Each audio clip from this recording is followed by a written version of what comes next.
မင်္ဂလာပါရှင်5 minute learning in မြန်မာနေပြီးတော့ကြိုဆိုပါတယ်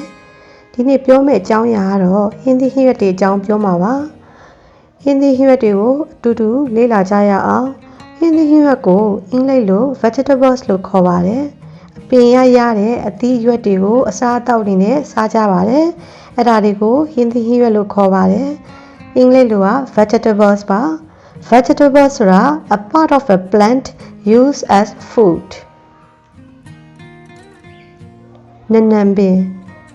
ကို coriander လို့လည်းခေါ်ပါတယ် cilantro လို့လည်းခေါ်ပါတယ် coriander cilantro နနံပင် parsley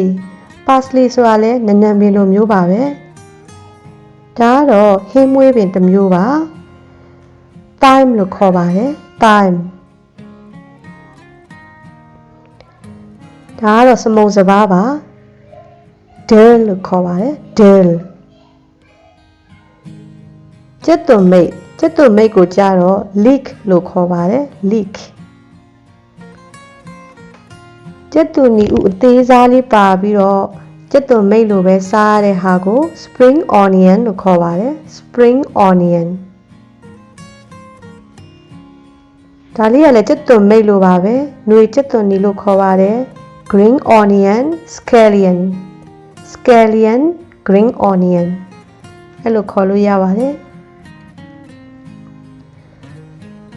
ဒါကတော့ကျက်သွန်မိတ်လိုပဲသုံးတာပါဟင်းခက်ပင်တစ်မျိုးပါ chives ကျက်သွန်ဘူးကိုကြတော့ garlic chives လို့ခေါ်ပါတယ် garlic chives ပူစီနံပါပူဒီနာ mint leaves အဲ့လိုနှစ်မျိုးခေါ်ပါတယ်ငရုတ်သီးကိုကြတော့ chili လို့လည်းခေါ်ပါတယ် chili pepper လို့လည်းခေါ်ပါတယ် chili pepper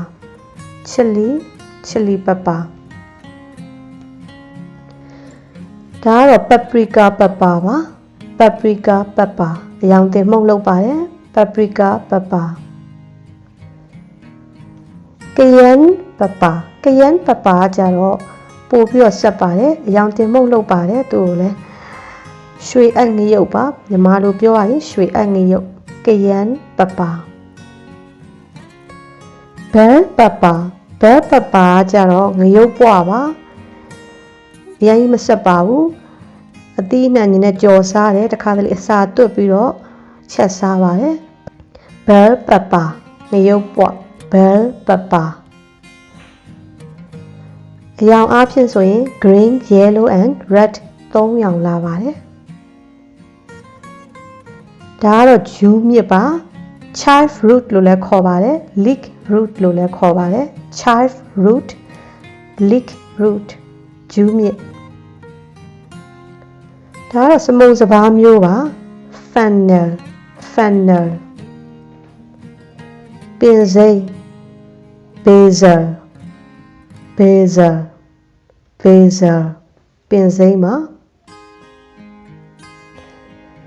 tomato ခရမ်းကျင်သီးအသေးစားလေးတွေပို့ပြီးချိုပါတယ်အသေးစားလေးတွေကိုကြတော့ cherry tomato လို့ခေါ်ပါတယ် cherry tomato ကတော့ fruit အုပ်စုထဲမှာထည့်ပါတယ်ဒါပေမဲ့တခါတလေ vegetables လို့လည်းစားကြတဲ့အတွက်ကြောင့်မလို့ vegetable ထဲမှာလည်းထည့်ပြောထားပါတယ် cucumber သခွားသီးဒါသခွားသီးလိုမျိုးပဲဒါပေမဲ့အစိမ်းမစားပါဘူးကြော်စားတယ်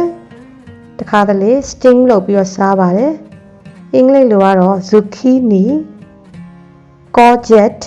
baby marrow အဲ့လိုခေါ်ပါတယ်တချို့နိုင်ငံတွေမှာတော့ zucchini လို့ခေါ်ပါတယ် courgette baby marrow ဒီဟာလည်းမြန်မာပြည်မှာတော့ရှိလားမသိဘူးပေါ့နော်ဂေါ်ဘီတို့ကဲ့သို့အရွက်ထုတ်တစ်မျိုးပေါ့ဟင်းပင်တစ်မျိုး artichoke လို့ခေါ်ပါတယ် artichoke ဒါလေးကတော့ဂေါ်ဘီတို့အသေးစားလေးပါ Brussels sprout Brussels sprout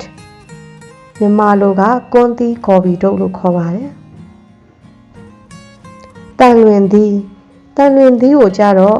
olives လို့ခေါ်ပါတယ် olives တန်လွင်သီးခရမ်းသီးပါခရမ်းသီးကိုကြတော့အင်္ဂလိပ်လိုက3မျိုးလောက်ခေါ်ပါတယ် eggplant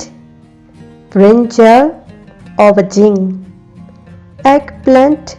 brinjal aubergine ခရမ်းသီး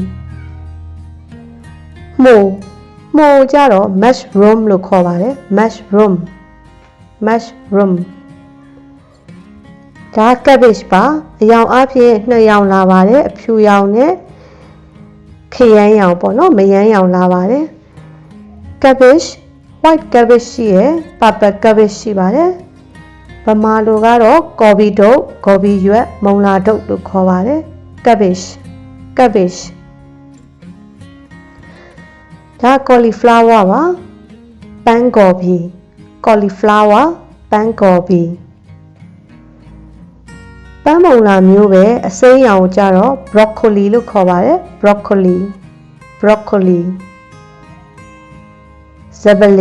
ဇပလင်ကိုကြတော့ lemongrass ကညွတ် asparagus ပြောင်းမှုကို sweet corn maize လို့ခေါ်ပါတယ်ဒါရတော့ချိုးတဲ့ပြောင်းမှုပေါ့နော်အစိမ်ပြောင်းမှုကိုကြတော့ mealy လို့ခေါ်ပါတယ် mealy celery ဆိုတာတရုတ်နိုင်ငံမှာဟင်းနုနွယ်ကိုကြတော့ spinach လို့ခေါ်ပါတယ် spinach water spinach လို့ပြောရင်ကစွန်းရွက်ပါ water spinach morning glory လို့လည်းခေါ်ပါတယ် morning glory ချင်မောင်ရွက်ကိုကြတော့ rosalie လို့ခေါ်ပါတယ် rosalie ဆလပ်ရွက်ကို lettuce လို့ခေါ်ပါတယ် lettuce ဒီမှာအစားများကတော့ iceberg lettuce နဲ့ romaine lettuce ဆိုပြီးတော့အဲ့နှစ်မျိုးကအစားများပါတယ် mustard green ဆိုတာမုံညင်းမှာ mustard green ဒါကတော့မြင်းခွာရွက်ပါမြင်းခွာရွက်ကို pennywort navelwort လို့ခေါ်ပါတယ် pennywort navelwort အဲ့လိုနှစ်မျိုးခေါ်ပါတယ်ဒါကတော့ယုံပဒေသီးပါယုံပဒေသီးကို ladies finger နောက်တစ်မျိုးက okra နောက်တစ်မျိုးက gumbo သုံးမျိုးခေါ်ပါတယ်နော် ladies finger okra gumbo ဒါကတော့ဒန်းသလွန်သီးပါ drumstick နောက်တစ်မျိုးက moringa လို့ခေါ်ပါတယ် moringa drumstick moringa ဒါကတော့တင်ပေါ်ဒန်းသလွန်မှာ horse radish တင်ပေါ်ဒန်းသလွန်ပဇွန်စာရွက်ကိုကြတော့ knot grass လို့ခေါ်ပါတယ် knot grass ဂျင်းကိုကြတော့ ginger မိတ်တလင်ကိုကြတော့ white ginger ပတဲကိုကြတော့အတန်နှစ်တန်တော့ထွက်ပါတယ်နော် garlinger လို့လည်းခေါ်ပါတယ် galangal လို့လည်းခေါ်ပါတယ် garlinger အတန်အတွက်ကနည်းတနေရာထွက်တာမတူပါဘူးမြန်မာလိုကတော့ပတဲကောပါမြစ်ကိုကြတော့ bamboo shoots လို့ခေါ်ပါတယ် bamboo shoots ဒါကတော့ဘူးသီးပါဘူးသီးကလည်းပုံစံမျိုးစုံရှိပါတယ်ဒီမှာတော့တစ်မျိုးပဲအတန်အတွက်အင်္ဂလိပ်စာအတန်အတွက်တစ်မျိုးကိုပဲပြောထားပါတယ် gourd နောက်တစ်မျိုးခေါ်တာတော့ calabash ပါသူ့ရဲ့ပုံစံ shape ပေါ်မှာမူတည်ပြီးတော့ bottle gourd birdnest gourd လို့တော့ရှိတယ်ဒါပေမဲ့ gourd လို့ပဲအကြမ်းမြင်မှတ်ထားရအောင် calabash gourd ခဝဲသီးကိုကြတော့ rich gourd လက်ဖာလို့လည်းခေါ်ပါတယ် rich gourd လက်ဖာကြက်ဟင်းငါးသီးကကြတော့ bitter gourd bitter melon bitter gourd bitter melon ပဲလေးမွေသီး long snake gourd long snake gourd ပဲလေးမွေသီးကင်းပုံသီးကိုကြတော့ ivy gourd scarlet gourd လို့ခေါ်ပါတယ်သပွတ်သီးကိုကြတော့ sponge gourd လို့ခေါ်ပါတယ်သပွတ်ဦးကဒီရတာပါရွှေပြုံသီး pumpkin golden pumpkin yellow pumpkin ကြောက်ဖြူသီး white pumpkin ဈေးပြူသီး gooseberry butternut squash ဒီ butternut squash ကခုနက pumpkin လို့ရတာမျိုးပါပဲเนาะ butternut squash အသေးစားပေါ့ရွှေပြုံသီးအသေးစားမျိုးလေးပေါ့เนาะဒါကတော့ကင်ပွန်းသီးပါခေါင်းလျှော်ရည်တွေပါလေဒီကနေပြီးတော့လုပ်ပါတယ်အင်္ဂလိပ်လိုက soap nut soap berries မြန်မာလိုကကင်ပွန်းသီးဒါကတော့ကိုက်လံပါ Chinese kale လို့ခေါ်တယ် Chinese broccoli လို့လည်းခေါ်ပါတယ်ခိုင်လံလို့လည်းခေါ်ပါတယ်မြန်မာလိုကတော့ကိုက်လံပါမုံညင်းဖြူကကြတော့ Chinese cabbage ဒါပြည်ပန်းညိုရွက်ပါ Cassia glauca leaves လို့ခေါ်ပါတယ် Cassia glauca leaves ပြည်ပန်းညိုရွက်စပျုသပြေသီးကိုကြတော့ rose apple ပဲရင်ပေါက်ကိုကြတော့ mung bean sprouts လို့ခေါ်ပါတယ် mung bean sprouts ဒညင်းသီး ကြံခေါ်ဒညင်းသီးတမာရွက် ning leaves တမာရွက်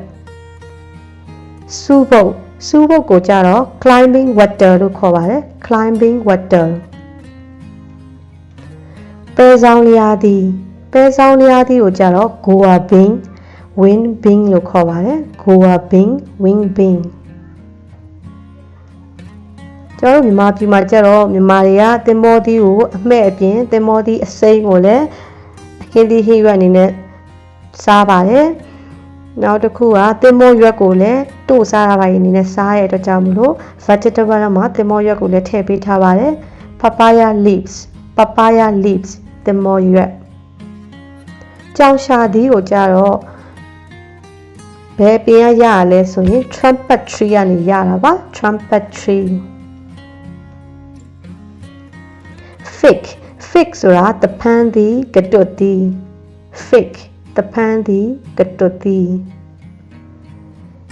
တရက်သီးကိုလည်းကျမတို့ကဒီသေးလေးတွေ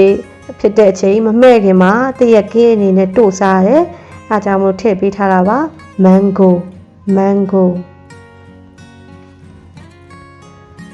ပြီးလို့ပြောရင်ပဲလုံးလေးတွေပါ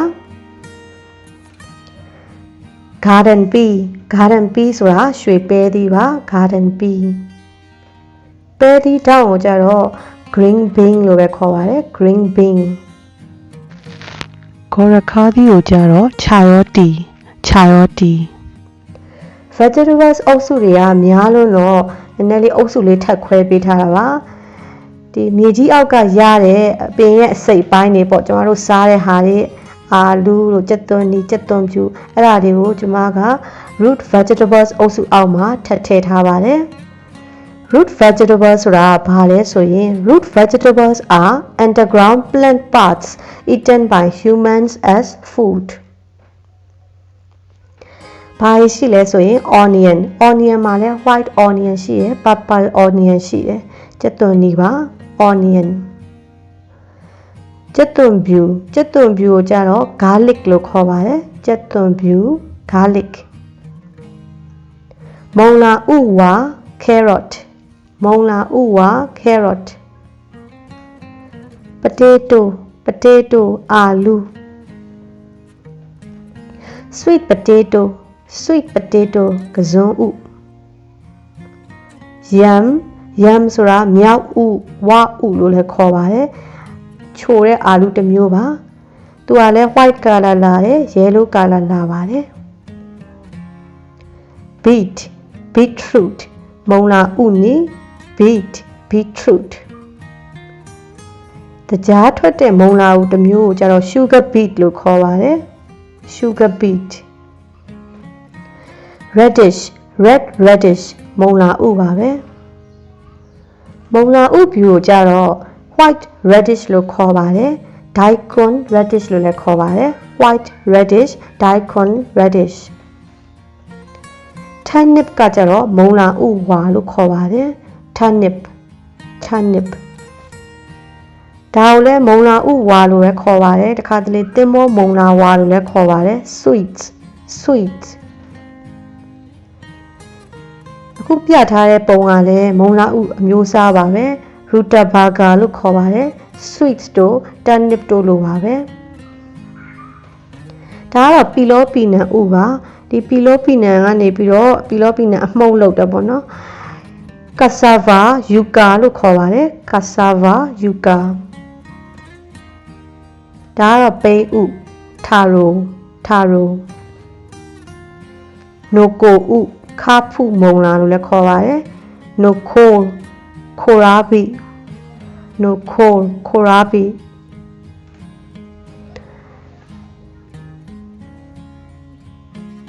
ဒါကတော့ Chinese potato ပါစိမ်းစားဥ Chinese potato အာဒါလွတ်ကိုကြတော့ arrowroot လို့ခေါ်ပါတယ် arrowroot legumes ဆိုတာကြတော့ဒီအပင်ရဲ့အဆီတွေအသီးတွေကနေရတာပဲနောက်ထပ်အုပ်စုတစ်ခု vegetables ကိုပဲနောက်ထပ်အုပ်စုတစ်ခုအနေနဲ့ကျွန်မထပ်ခွဲလိုက်တာပေါ့နော် legumes a legume is the fruit or seed of a plant အပင်ရဲ့အဆီတွေကနေရတယ်အပင်ရဲ့အသီးတွေကနေရတယ်တခါတလေအဲ့ဒါကိုပဲ dry ဖြစ်သွားတဲ့အချိန်မှာပဲမျိုးအနေနဲ့လဲစားကြတယ်အဲ့ဒါတွေကို legumes ထဲမှာထည့်ထားပါတယ်ဘာရှိလဲဆိုရင်ထောပတ်ပဲ lima bean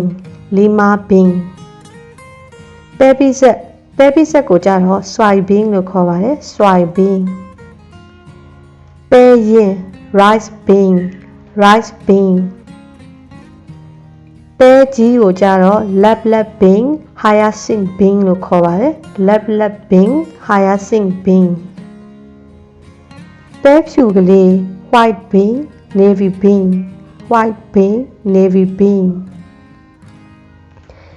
ဒါကတော့ဘိုးကိတ်ပဲပါနော်ကောင်းပီ white ကောင်းပီလို့လည်းခေါ်ပါတယ်ကောင်းပီ white ကောင်းပီပဲဒီစိမ်းဒီပဲဒီစိမ်းကနေပြီးတော့ပဲပင်ပေါက်လုပ်ပါရဲ့နော် green gram mung bean လို့လည်းခေါ်ပါတယ် green gram mung bean ဘိုးစားပဲကိုကြတော့ kidney beans လို့ခေါ်ပါတယ် kidney beans စတော်ပဲကို chickpeas လို့ခေါ်ပါတယ် chickpeas ဒါပေမဲ့ဒီအခုကျွန်တော်တို့နေတဲ့နေရာတွေမှာကျတော့ chickpeas ကိုပဲတခါတလေကလပဲအထုပ်တွေမှာလည်းအဲ့လိုနာမည်နဲ့တွေ့ရတယ်ပေါ့နော် chickpeas ကတော့မြန်မာပြည်မှာတော့ဒီလိုပဲမျိုးကိုခေါ်တာပေါ့နော်စတော်ပဲမကြီးသေးကိုလည်း legumes ထဲမှာထည့်ထားပါတယ်သူကလည်းဒီအပင်ရဲ့အဆီတို့အသီးတို့ကနေဖြစ်တဲ့အတွက်ကြောင့်မလို့ legumes အောက်ထဲမှာထည့်ထားတာပါမြန်မာတို့ကမကြီးသေး tamarind လို့ခေါ်ပါတယ် English လိုက tamarind မှာ tamarind sesame ကနှမ်း နေကြစေးရကြတော့ sunflower seeds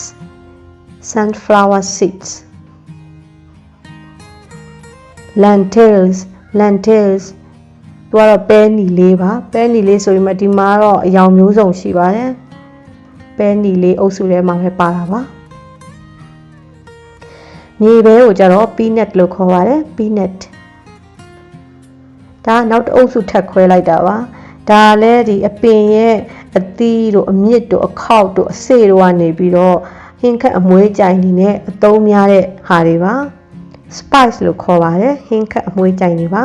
A spice is a seed, fruit, root, bark or other plant substance primarily used for flavoring, coloring or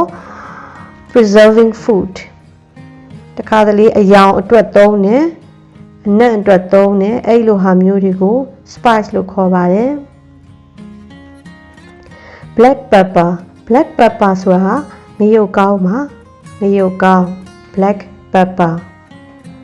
အယောင်တင်မှုန့်ကိုကြတော့ paprika လို့ခေါ်ပါတယ် paprika cayenne pepper လည်းအယောင်တင်မှုန့်ပါပဲအရသာပိုဆက်ပါတယ်စနွင်းမှုန့်ကိုကြတော့ turmeric လို့ခေါ်ပါတယ် turmeric Indian saffron လို့လည်းခေါ်ပါတယ် Indian saffron လို့ပြောရင်ကြတော့သူကအယောင်အတွက်သုံးတဲ့ဟာပေါ့နော် saffron ကဓာတ်ပေါက်တွေပါမှာဆိုရင်အယောင်အတွက်သုံးပါတယ် cumin ဆိုတာကတော့ဇီးရပါ cumin တစ်ကြပိုးကောက်ကို cinnamon လို့ခေါ်ပါတယ် cinnamon လေးညှင်းပွင့်ကိုကြတော့ clove ဇာတိပိုသီးရကြတော့ nutmeg နနံဈေးရနေပြီးတော့နနံမုံလုပ်တယ်ပေါ့နော်နနံမှုန့်ကိုကြတော့ coriander မုံညင်းဈေး mustard seed ကျက်သွန်ဖြူမှုန့်ကိုကြတော့ garlic powder ဂျင်းမှုန့်ကိုကြတော့ ginger powder အခုဒီပြောသွားတာတွေကတော့ vegetables အုပ်စုအောက်ထဲမှာပဲကျွန်မထည့်ပြီးပြောသွားပါတယ်ဒီအပင်ကနေပြီးတော့လူတွေစားကြတယ်အထူးသဖြင့်ဒီအခုပြောသွားတာတွေကတော့ကျွန်တော်တို့မြန်မာတွေအသိများတဲ့အသုံးများတဲ့အစားအသောက်တွေဟင်းသီးဟင်းရွက်တွေကိုပြောသွားတာပါတော်တော်စုံစုံလေးတော့ရှာပြီးပြောသွားပါတယ်လိုအပ်တာရှိခဲ့ရင်လည်း comment ကနေပြီးတော့ထပ်ပြီးတော့လိုတဲ့ဟာလေးတွေကိုအကြံပြုနိုင်ပါတယ်ကြည့်ရှုအားပေးတဲ့သူအားလုံးကိုကျေးဇူးတင်ပါတယ်ရှင်နောက်ထပ်ဗီဒီယိုတွေမှာထပ်ပြီးတော့တွေ့ကြရအောင်